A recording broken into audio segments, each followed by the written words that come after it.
Here is a quick video on how to set up your Netgear EX3700 Range Extender device using an Android device.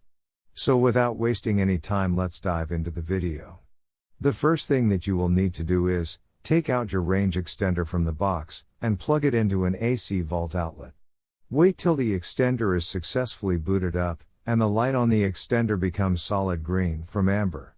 Make sure that your extender and router are in the same room during the setup process. Once it's turned solid green, we can now head toward our laptop and begin configuring our Netgear range extender, EX3700. You can use any browser you like, such as Internet Explorer, Chrome, Safari, Opera Mini. It's time to open your preferred web browser. Go to 92.168.1.250. A screen appears in front of you, and now click on the new extender setup that leads you to a new page, where you will need to create a new account in order to install your extender, and this page is called the Netgear Genie Smart Wizard.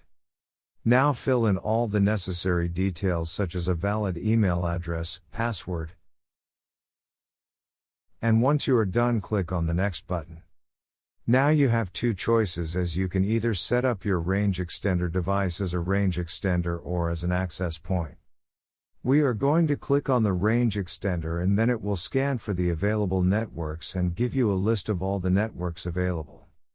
Before heading ahead into the video, in case you are facing any issue with your Netgear range extender device, get in touch with our Netgear experts. Click on the network that you wish to extend. In my case, it's Netgear router, and then it would ask you for the password of your network, and all you will need to do is fill in the password of your existing network. And click on the next. In case if the Wi-Fi password that you just typed in is correct, then your extender will establish a connection between your extender and router. It also allows you to use a different password or use the same password or none at all. If you choose none at all, then anyone will be able to connect with your Netgear extender. I am gonna choose a new password.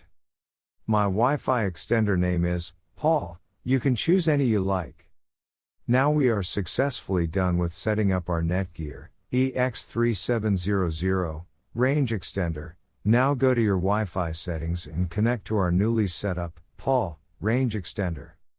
And open up our browser, and Google appeared, which means our extended network is working.